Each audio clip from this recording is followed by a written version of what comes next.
This is HighIntensityBusiness.com with Lawrence Neal, helping you achieve your health and fitness goals. Become a great personal trainer and build your high-intensity strength training business.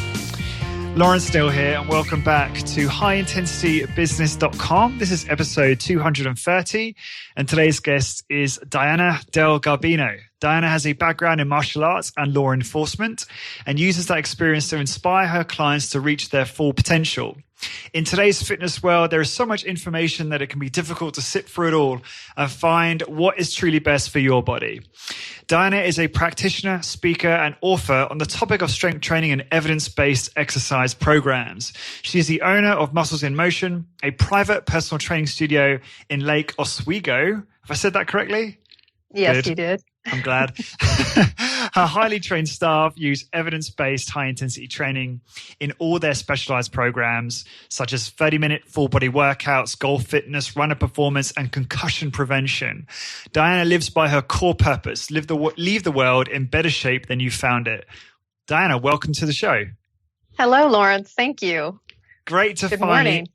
Good morning, good afternoon. I think it's 2:30 my time, but very, very early where you are. 6:37 where you are, isn't it?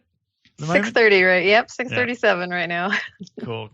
Now, I appreciate you getting up early, although being a HIT studio owner, getting up early is kind of comes with the territory, doesn't it? Yes, it does. This on a Monday. Today's our holiday, Labor Day, but normally I already would have been training someone at 6 o'clock. So. Wow. Okay. Yeah. So really. How are you? I mean, I saw you briefly at the Resistance Exercise Conference earlier this year. You seemed super involved in that. You had some of your team there. I'm sure you had a great time. But how's things been since the conference? How's business? How are you doing? Oh, business is fantastic. We are just growing and growing. I've hired 2 people since the conference and have an application process starting right now for a 3rd trainer. Also another front desk client services person. We are just growing in leaps and bounds right now. Fantastic. That's so cool. Well, good for you. Congratulations. Sounds like business is good. Would I be correct in saying, because I thought Luke's presentation on the Goose and Golden Egg was just fantastic. And I'm not sure if you saw, but we did cover it in 2 parts as well on the podcast recently. Was that pivotal in that? Because it sounds like you've gone on kind of a hiring surge. And developing your people. So was that impactful in that regard at all for you? Yeah, it was impactful in just reminding us why we do stuff like networking groups and trying to find and meet those people that are really going to help grow our business, and we can help grow their business. We have quite a list of referral partners that we use, and we actually have a whole sheet 2-sided that breaks it down by acupuncturist, chiropractor, naturopath, osteos, everybody. So we put that on there and we can pass that out to our clients. So yeah, you always want to try and find those different sources to help you. Wow. And so they're like strategic partnerships, right, that refer clients to you. Right? Yes, absolutely. And in some cases are clients of yours. Is that right? You have a chiropractor who's on your, yeah? So, I mean, that's again, a common theme, isn't it? In the high intensity training industry, to develop those relationships with people like that, where you can help each other, refer clients back and forth. That seems really quite common a common theme in the success stories in HIT. Absolutely. I think if you want to be successful, you have to partner with people.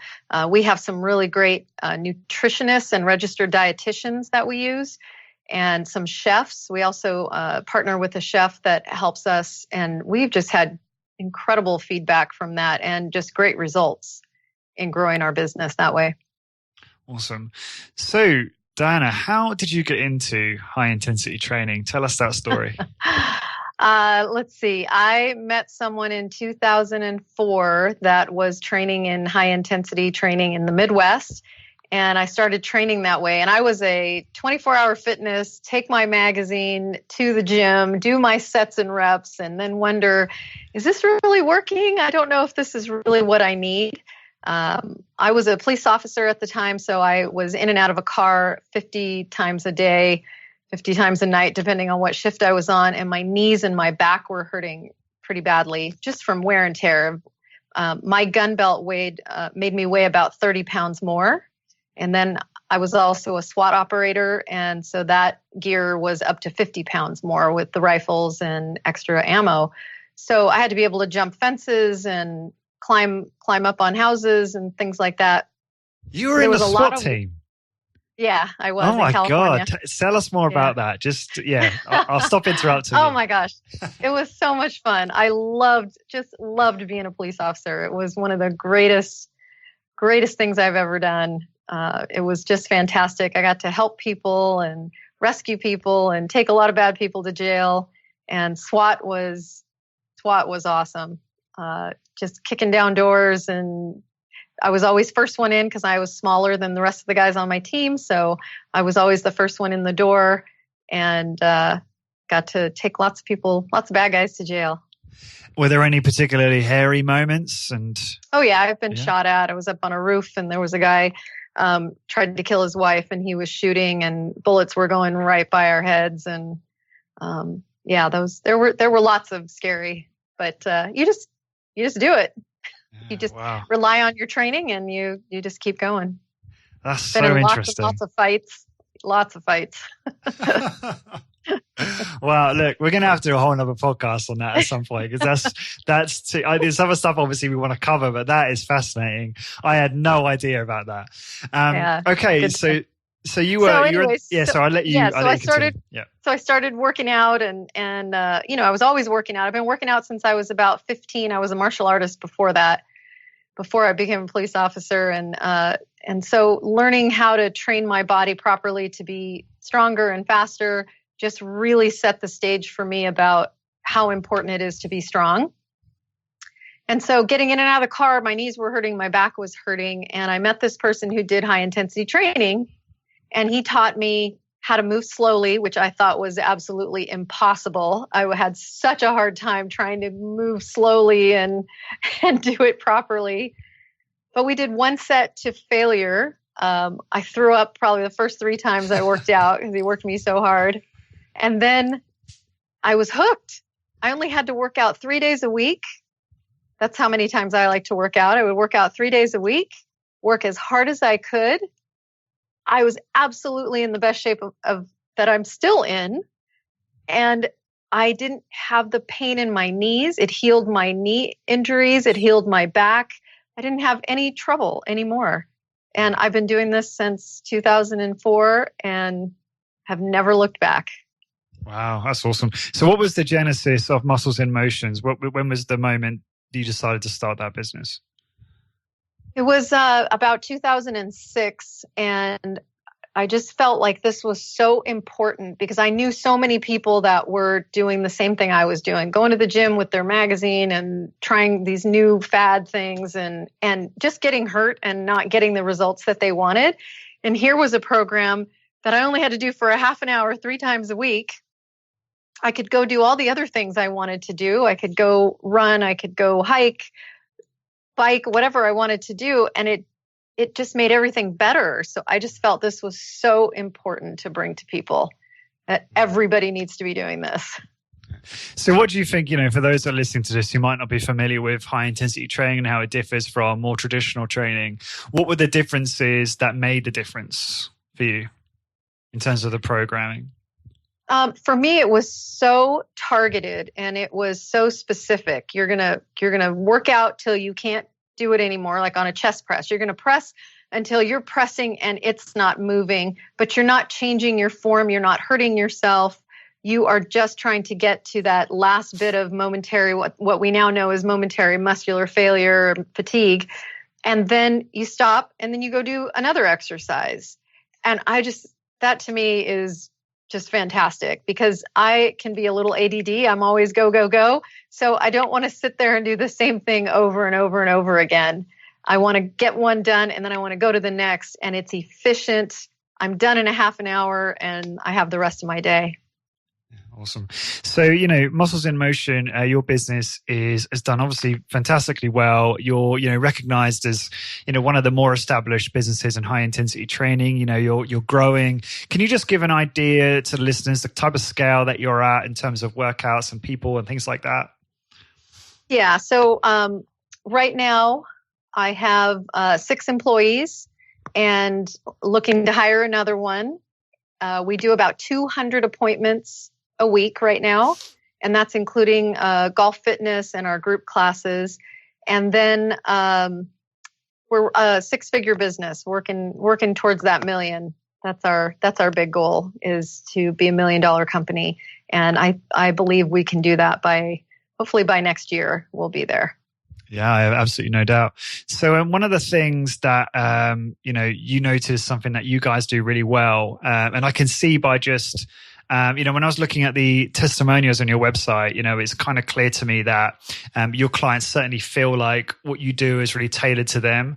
And I asked you kind of those questions around what is your strengths, and you were saying about your unique prescriptions for clients, and I thought this would be a really good opportunity to talk about this subject, and I think it would be really useful to high intensity training business owners and those who are kind of just about thinking about starting a business. So I wanted to learn about that from you. So talk to me about the unique prescriptions for your clients, how you meet them where they are, and as you go through that, we'll sort of dig into your process and principles around that.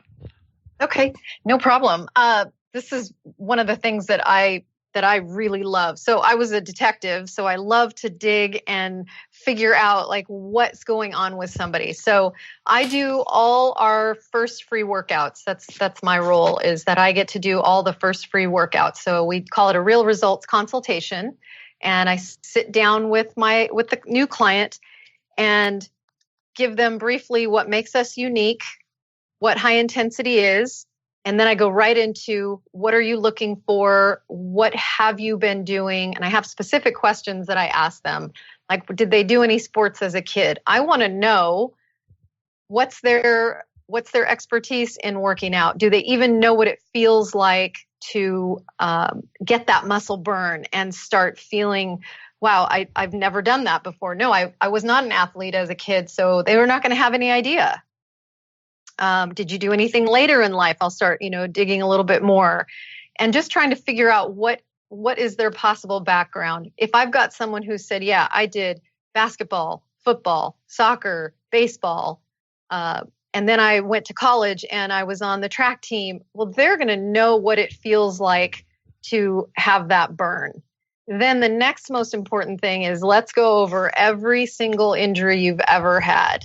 I want to know all of it. So how are your shoulders? Do you have clicking? How are your knees? Do you have pain? What about your hips, your wrists, your elbows, your neck? So we go down the whole body and just try to figure out what it is that they have or don't have. Now, if I've got somebody who has no injuries, then we're going to go in the gym and we're just going to work as hard as possible.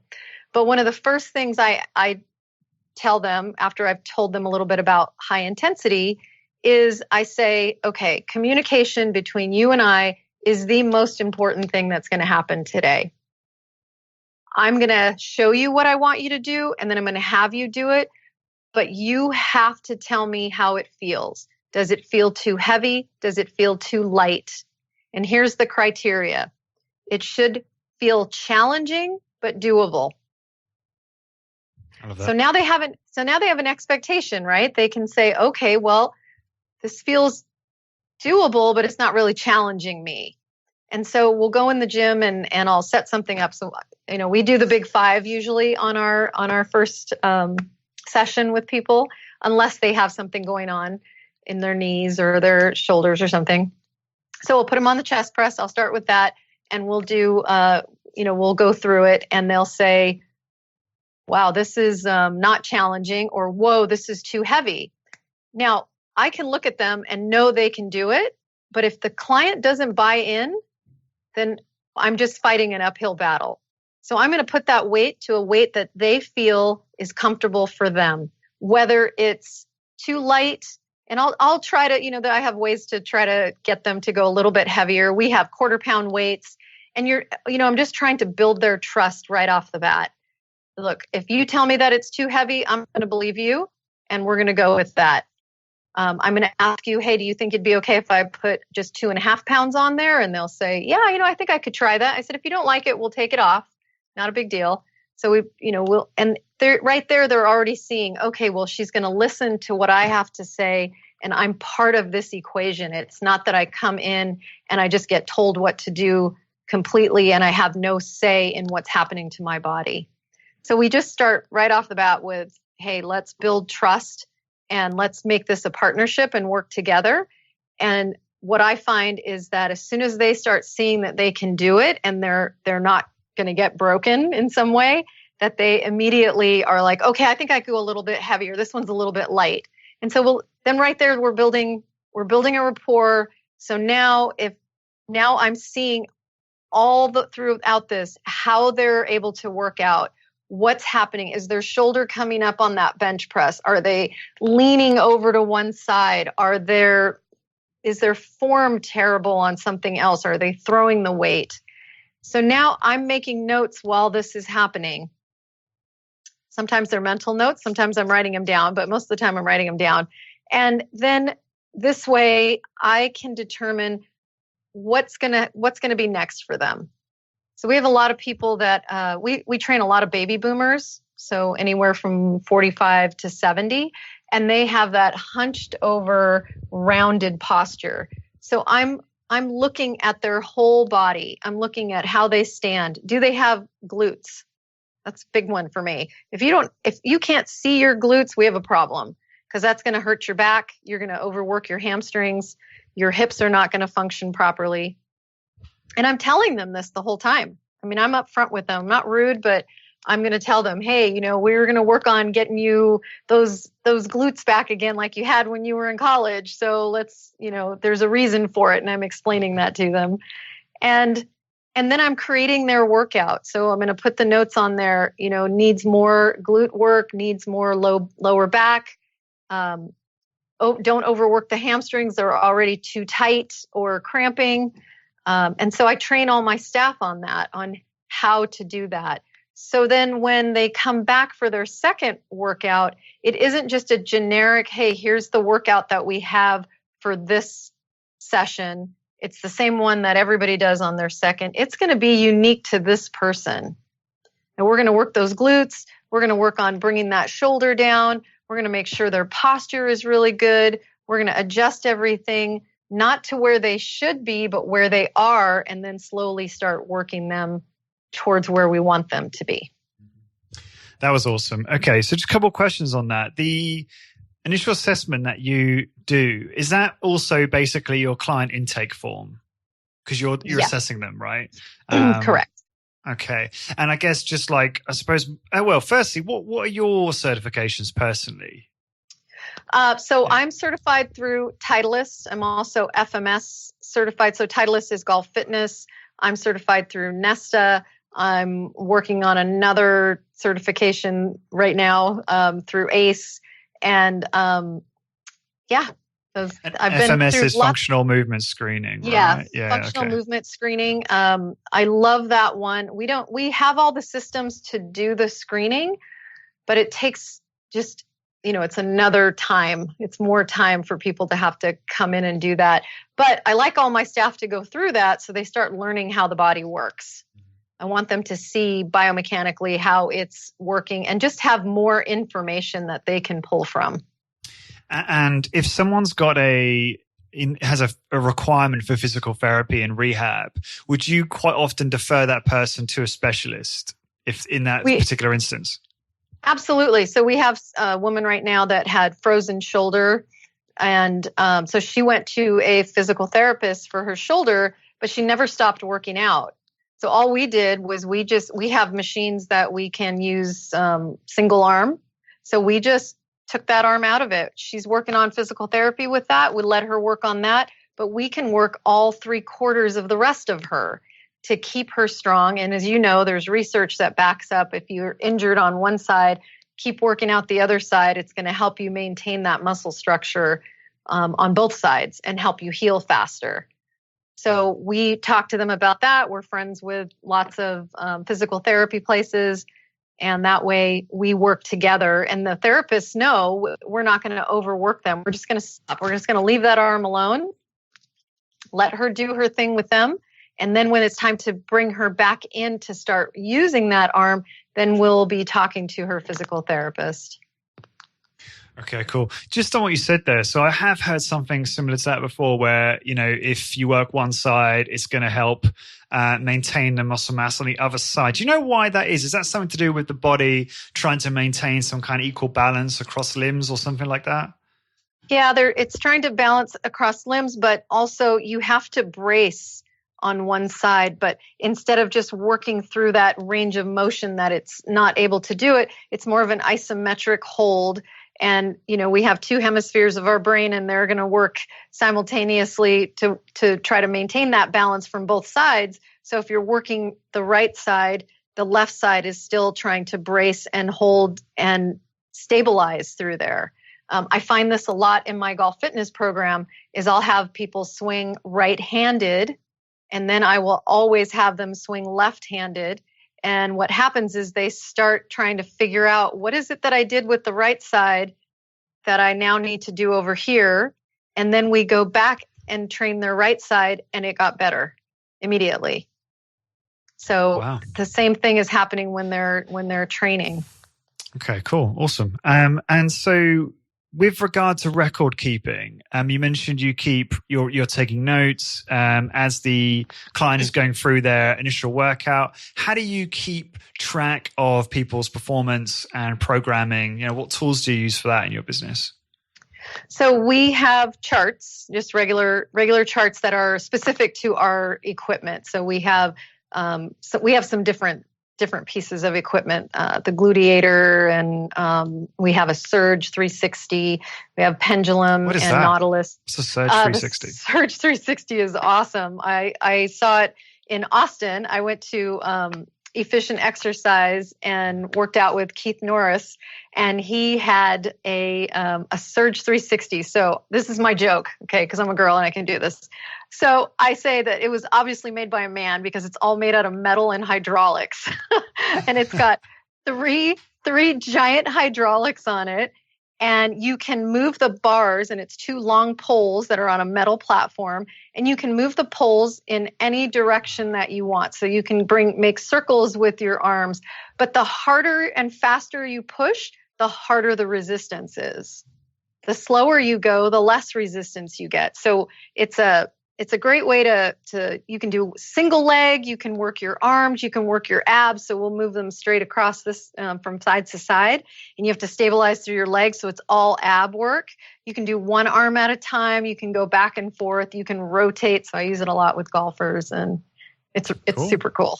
Yeah, I think I saw a video of one of your clients using it actually on your website. I had not seen that before. That sounds interesting. And you were saying about record keeping. You were saying about all the different machines you have that you have to account for. Yeah. So we have all the different machines on there that we account for, and we break it up from upper body or lower body and upper body on our sheet. And then I give the trainer the freedom to put whatever exercises they want for that person for that day. So our charts are all the same for every single person. And let's say we have someone who cannot go overhead, they cannot do an overhead press, we'll mark that off. Like that's not going to be good for them. It's going to damage their shoulder. Maybe they've had shoulder replacements and it just never quite came back, or they have too much pain because they haven't had a shoulder replacement yet.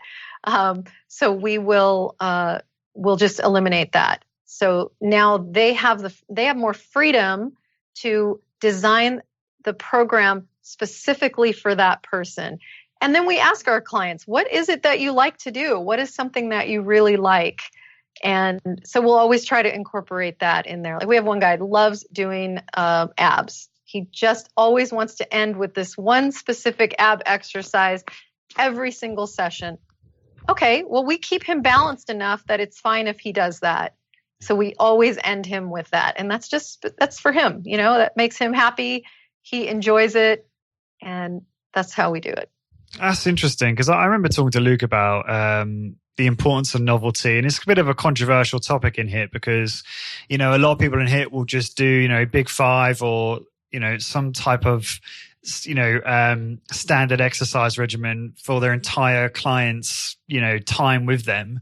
And the problem with that is in some cases that might cause people to get bored of the routine. And I know that's a controversial topic. Some people think that's not true and it's down to other things. But, Luke's view is certainly that we need to understand that and maybe throw in some novelty in certain ways. And so I feel like you're allowing for that and you're sort of seeing what clients enjoy. And even if it's not going to deliver any additional benefit, enjoying what they're doing is so key to them adhering to it over the long term, right? So that makes a lot of sense. I like that idea.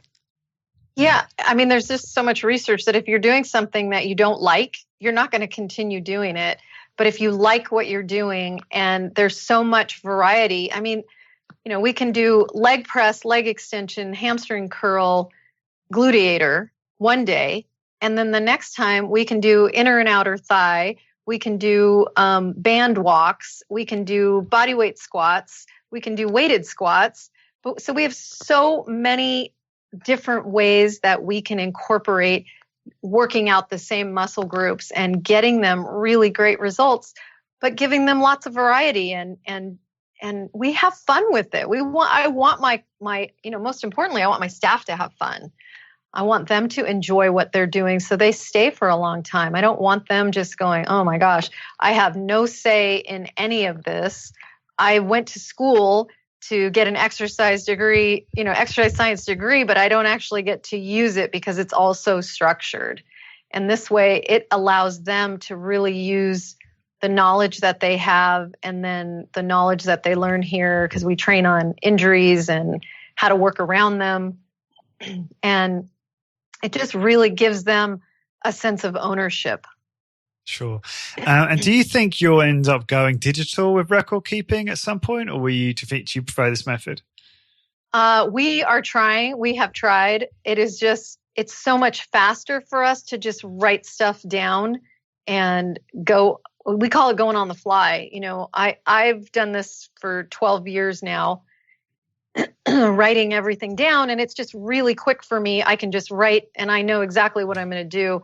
We're trying to wrap our head around it and trying to find a program that's going to work for us, that's going to facilitate that ability to, hey, I've got somebody who over the weekend rolled their mountain bike and tore up their shoulder. So now the whole upper body exercises that I had that I know that would be in their prescription for today, I got to scrap all that and do something to work around that injury or help start to rehab that injury. So I need some way and some ability to be able to be really quick with it and not trying to find, what is it that I'm looking for on this app? So we're working on it.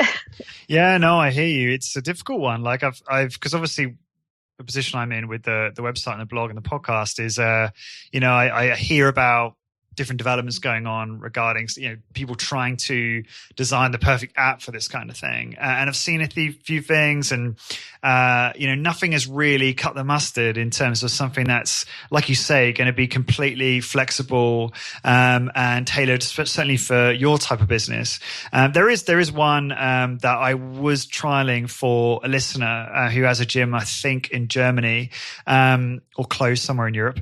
And theirs was great actually, but it's more for, it felt at this time more appropriate for perhaps personal use, doing workouts at the gym, tracking your own stuff. But I know they're trying to iterate and make it more appropriate for your type of business. I also know Luke is beta testing an app of their own, which I think they've put a lot of money in and spent a lot of time trying to refine.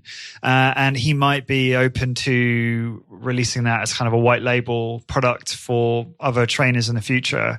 Perhaps, maybe I can't guarantee anything on that because I'm not, it's obviously up to Luke and his business. But I don't know if you knew that. And yeah, so it seems to me that it's probably just a matter of time until someone creates something that's going to be more suitable for this, that's electronic, because paper and pen has its cons too, right? Yeah, it does. Yeah. And we have done the same thing. We worked with a company, I want to say back in 2010, 2011, working on an app. And we worked on it and we worked on it and we worked on it and couldn't get it to work. And we're again in the process of the same thing of working with someone trying to get an app that has drop downs and trying to figure out how. And yes, I did know Luke had that, so I'm excited to see how his turns out. Yeah, I hope that's public and Luke won't scold me for saying that on the podcast. But it's yeah, I mean, it's tough, right? Because you want to account for advanced techniques, time under load. Yeah, like there's so many variables that just your typical app will not. So people might be listening to this saying, Lawrence, what are you talking about? There's thousands of apps for resistance training, but they just don't. They're just not granular enough, I feel, for this industry, and probably not suitable at the moment for tracking clients and scaling that out. So yeah, it'd be interesting to see what you design on that with the partner you're using, or what Luke comes out with. That would be cool. So just going back to prescriptions for a moment, one of the things that was interesting to me is you do all of the intro sessions at the moment. Now, do you think as you scale and get closer to your revenue goals as a business, you're going to have to empower others to do that? Is it something you thought about clearly? Oh yeah, no, we've talked about it in our leadership meeting, and eventually we'll have a whole sales team. I really enjoy meeting everybody. I don't want to grow to the point where I don't get to meet the people that come and spend their money with me. I find that it's very important to know people. I'm all about understanding what makes people tick and why they're here and getting to know them really well. And even if it's just some of these people I've only seen one time, I did their intro and then they go off with the other trainers and they have great relationships with them. And that's very important to me, that our clients have a good community to grow into. But I really, really love meeting people for the first time. But that's eventually going to have to go, because I can't be available all the time. I can't be available 6 a.m., 7 p.m., and everything in between, because I have other clients and I have other responsibilities. So that's coming. But for now, we have it where it works, and cool. It's going yeah, because it might have to be one of those compromises you make, or maybe it'll just put a cap on your growth, but you'll be quite happy. I mean, like you say, if you exceed or get to the million or exceed that, it's like, well, it might be that you'll see, okay, well, if we're going to go beyond X, then I won't be able to do this anymore. And I love this. So it's striking that balance for you, perhaps, and where this becomes more of a, I hesitate to say lifestyle business, because I think that level of revenue is perhaps beyond that. But you're not necessarily going, okay, we need to turn this into $100 million business, where you definitely could not do any of the free workouts. So it is perhaps striking a balance there. Correct. Yeah. There, and it's a work in progress. And as we grow, we kind of find, oh, well, this doesn't fit anymore, and I've got to step this back a little bit. I do all the golf fitness right now as well. So that's kind of my specialty, is the golf fitness. So we do the high intensity training into golf specific exercises as well. So what we're trying to get to is where those are the only things I do, are the intros and the golf fitness. And then the rest of the clients go with everyone else. But I love people. I love dealing with people, and I love my clients. And so it's hard. Okay, I appreciate what you're saying. That's interesting. Okay, so the golf strength training, that's something I've not heard of anyone else doing in high intensity training. So do you find that helps you stand out a fair bit? Oh yeah, definitely. Yeah, most golf fitness instructors, there are lots of them, and I have just tons of friends across the world that do golf fitness. They incorporate just the basic rotating exercises and not a lot of strength training in there. There are a few that do, but definitely there are none that do high intensity. And what I find with my clients that do the high intensity is they're very powerful. They have very powerful swings. They have more distance. They have way less injury, if any. They really don't hurt themselves because, well, as you know, the basis of high intensity is that we're working all the muscle fibers and working slowly through the range of motion. So there's just strength through every aspect of their swing, and there's no weak spots, and there isn't any, my back is going to tweak because there's no strength back there. There's no muscle tissue back there. And all my golfers have a butt. So that's a requirement. They have to have a shelf, I tell them. Just, I guess, jumping back for a moment to the prescription side of things, it occurred to me when you mentioned that's something that you guys are strong at. That did you think of that because you also see a lot of mistakes maybe in other personal training facilities where unique prescriptions are foreign to them and it's something that perhaps other businesses don't focus on? Do you see that at all? So I see that a lot. Okay. We happen to get a lot of people that come to us because they've been injured with a trainer. I had a woman in her 50s come to me, and she started training with me, and then she said, I have some personal training sessions at this other place, this other big box gym that I just need to go use. And I said, well, just, be really careful. And she had back problems. And the next phone call I got was, she's like, I'm in traction. The guy gave her a kettlebell to swing over her head, and she went to pick it up, and she said, it's too heavy. And he said, well, that's the only one I have. Just do it. And unfortunately, she did it and really severely hurt her back. And then I had another woman who came in who trained with someone that actually broke her femur. So, yeah. Wow. That's awful. Yeah. Broke her femur, and she was so scared to work out. But, our prescriptions that are unique to her, I just worked with her along the way. How do you break a femur? She was in a TRX machine, the bands, the TRX system. Yeah. And he had her doing something with her leg, and it spiral fractured her femur. Wow. Yeah, it was really bad. She was really scared.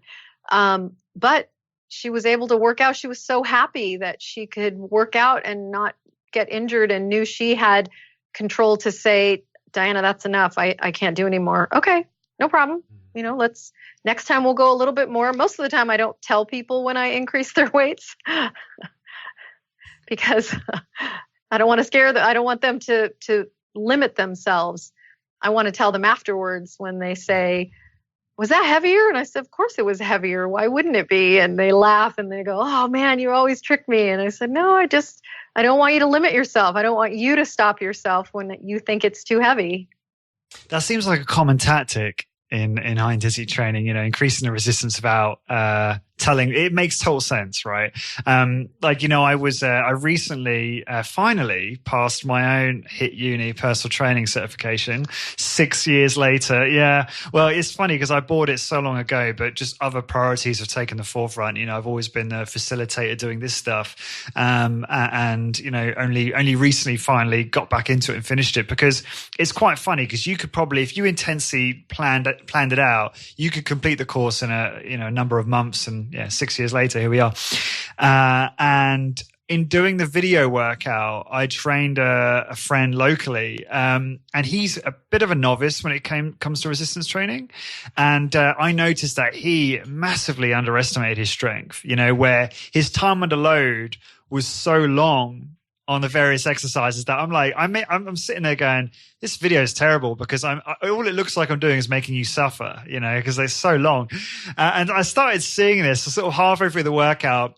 I went, you know what, we're not going to do this on the overhead press. And I jumped it by 2 increments, and he still did over 2 minutes. Yeah. So that was a big learning curve for me. Congratulations to you on getting that. And yeah, that's what you'll find is people want to go to the lower amount because they know they can do that. And our job as trainers, I feel, is that we need to be able to find where their limit is and then just put them 1% over that. That's it. And it's something I remember hearing Owen say is, he believes, this Owen Dockham, that their main purpose is helping people build their confidence, and obviously strength and vitality and all the rest of it is other byproducts, but confidence is one of the important things. And I feel like this is the same thing we're talking about here. It's like, once people have been doing this for a while, they're like, I want to get stronger. I want to see if I can do that higher resistance. Whereas in the beginning, they're so scared of lifting a heavy load. So that's pretty cool, isn't it?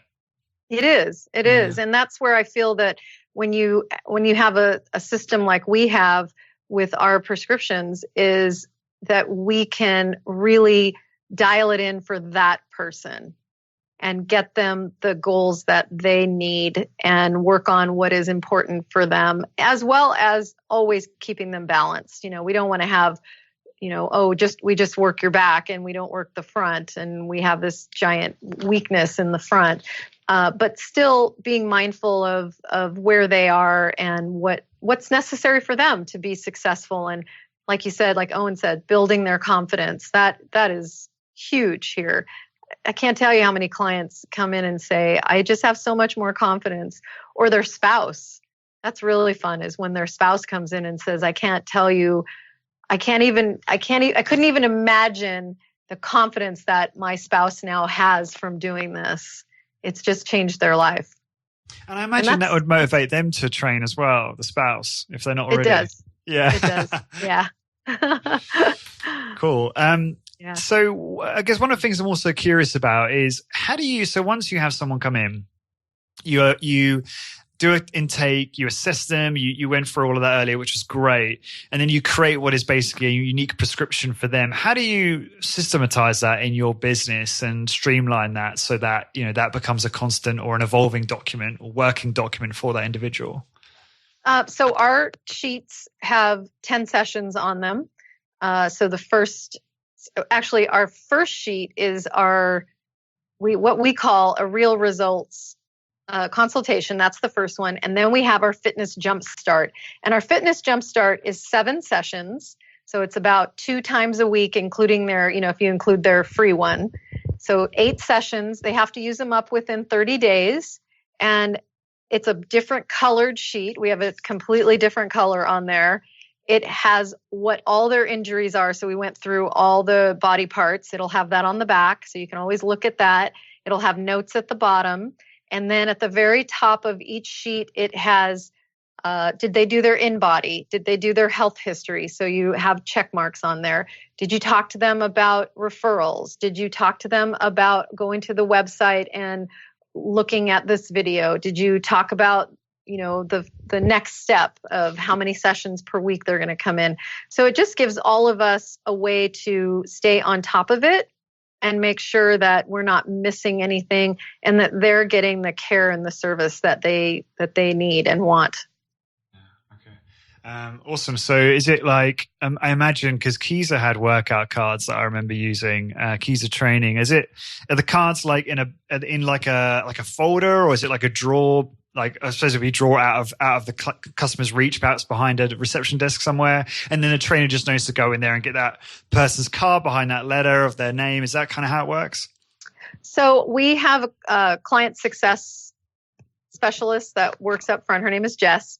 So she takes the schedule, she prints out each trainer's list of clients, and then she pulls all their charts, their workout charts. So we have 2 full charts. If they've been here that long, we have 2 full charts. So you can always look back and see what they did 2 months ago.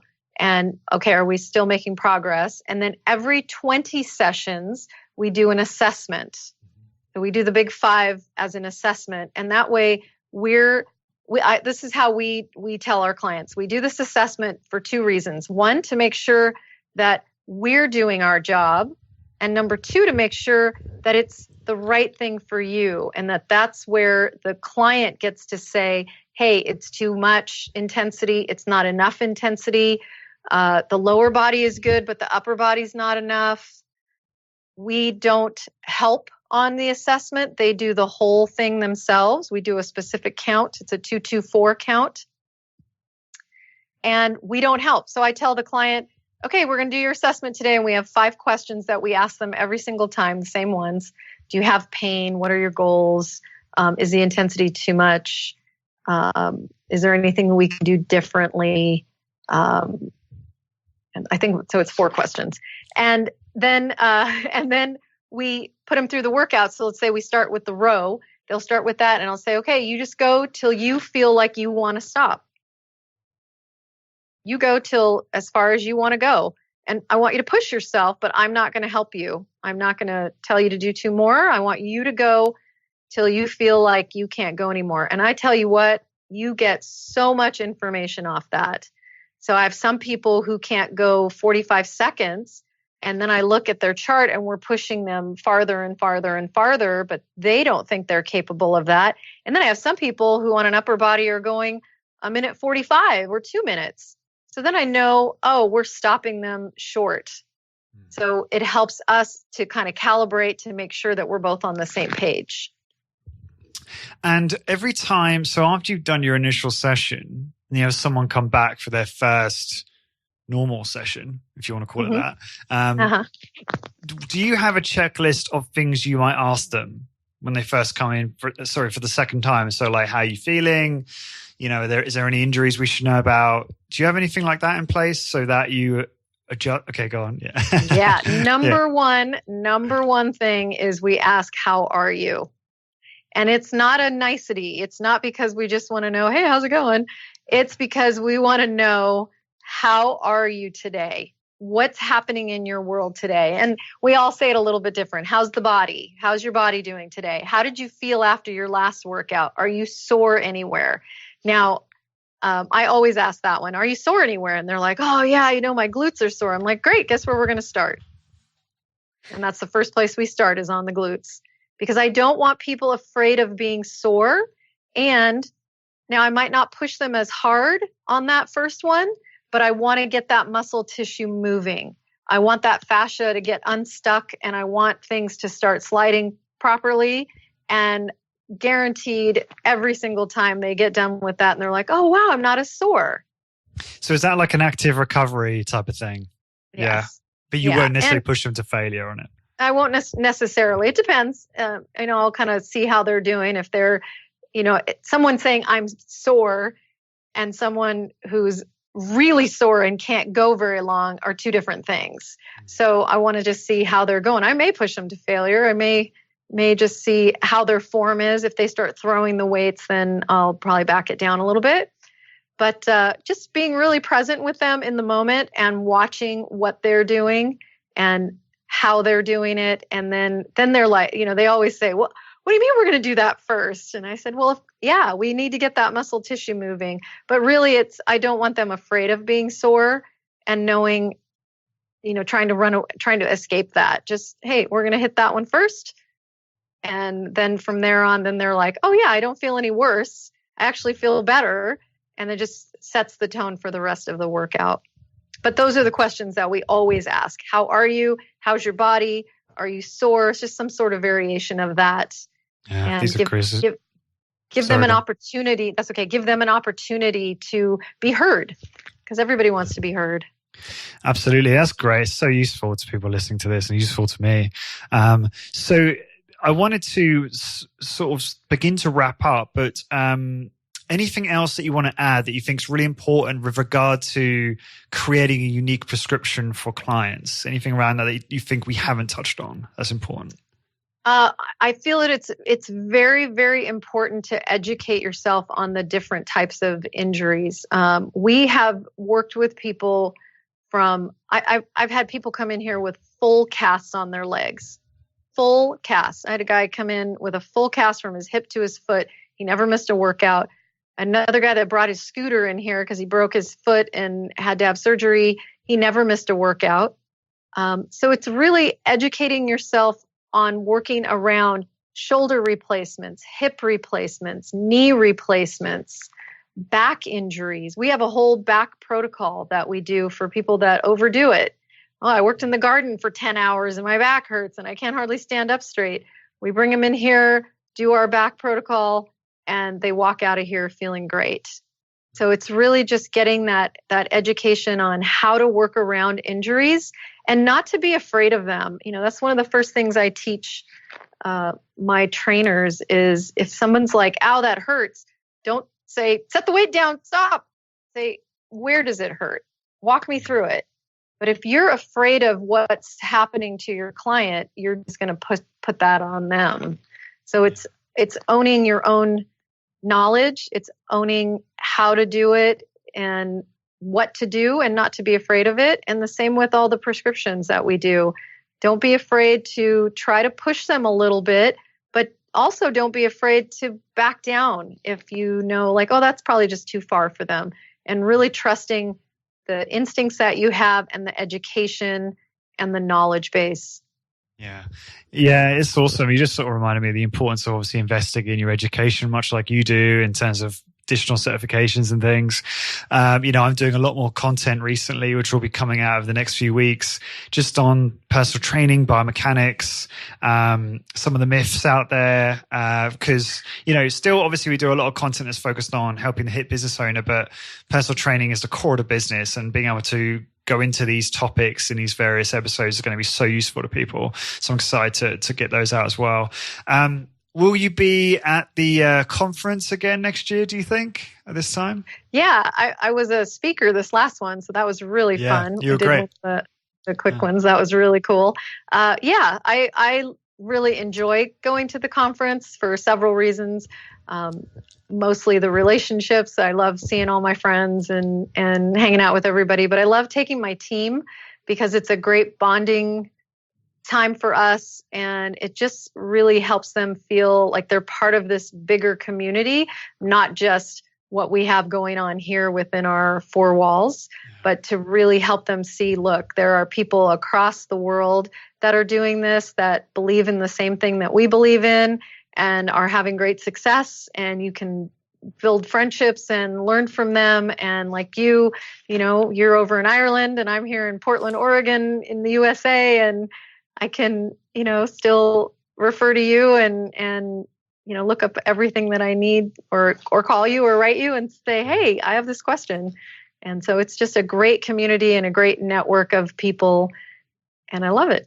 Totally. So, yeah, 100% agree.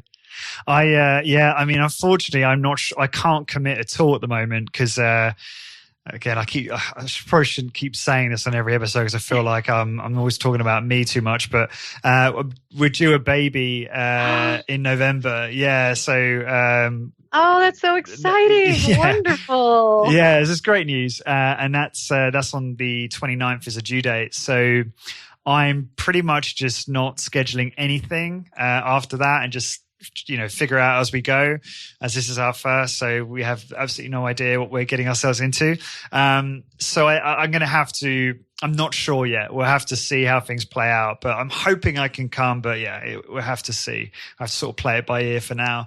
I remember actually when we first met at Rec 2018, I think it was, and I bumped into you and you were I just want to say you were so friendly, and I felt really bad because I was stressing out trying to schedule my interviews for that day. I don't know if you remember, it was right at the start of the day and I was talking to you and you were talking and I was kind of like, oh, I want to connect, but I got to make sure I schedule these now because this is the only chance I'm going to get. And then I was trying to speak to Mike Gittleson and he was off talking to other people and everyone was trying to talk to him. So yeah, so sorry if I ever came across like I wasn't being very attentive, but I was just stressing out. I do remember that, and it was you were stressed, I could tell, and that's okay. It's okay. It was. Thank you. It's quite the out of my comfort zone, but that was a great conference as well, and we'll see. Hopefully we can make next year work. I just also wanted to say I made a note here because I was doing some research before this, and I was on your website, and I really like your website. I think you're one of the few high intensity training businesses that does the website right. And one of your testimonials is amazing. There's this chap, and he talks about how he could put his luggage in the overhead compartment on the plane with one hand. And I think that is the best testimonial. I don't know why, but it's something about that. But that's so practical and not your kind of run of the mill story. So just the way he was so shocked that he could, rather than using obviously both hands to lift his luggage, he'd just take it with one hand and put it in the overhead. So that was awesome. Can I tell you a quick funny story about him? Yeah, go for it. Yeah. His wife was a client, and we do outings. So we go river rafting and hiking, and we were doing all sorts of stuff. And we went on this flower hike way out in the gorge, which is just beautiful. And he felt that he was in much better shape than his wife. But his wife was kicking his butt on this hike. And he was like, what is happening here? Why is this happening? Why is she beating me up the hill? And she turned around, she looked at him, she goes, because I work out at Muscles in Motion. And he said, all right, well, I'm going to come work out. And he started working out. And he said, this is one of the best things he's done. He now plays soccer, and he'd never been a sports kid or anything. And now he's playing soccer, and he's having so much fun. But yeah, when he was able to put that in the overhead bin, he said, that's when I knew I was strong. That's so cool. That's so cool. I love that. Yeah, it's just so inspiring to hear more and more people finding out about this, finding out about high intensity strength training and really committing to it. And it's just one thing I've realized talking to you is there's so many other avenues we could go down. And I think I'd love to have you back in the future in order to be able to do that, talk about other, I think, principles of, personal training or improving a high intensity training business, because I think there's so much value there. What's the best way, Diana, for people to find out more about you? Well, you can go on, I have a Facebook page. I have an Instagram page, Diana Delgar on Instagram and Diana Del Garbino on Facebook. They can email me at diana@mymusclesinmotion.com. If you have any questions, be happy to answer your questions or connect. Awesome. And what's the website again for Muscles in Motion? It's www.mymusclesinmotion.com. Okay, so I should have been saying My Muscles in Motion, not just Muscles in Motion, or do people? No, the company name is Muscles in Motion, but our website is My Muscles in Motion. Got it. I thought I was making a serious mistake there. So no, you're good. Cool. All right. Well, thank you so much for joining me today.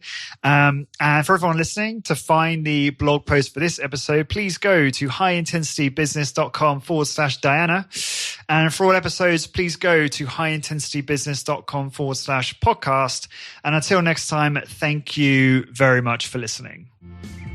Discover how to achieve your health and fitness goals, become a great personal trainer, and build a successful high-intensity training business. Check out highintensitybusiness.com. highintensitybusiness.com.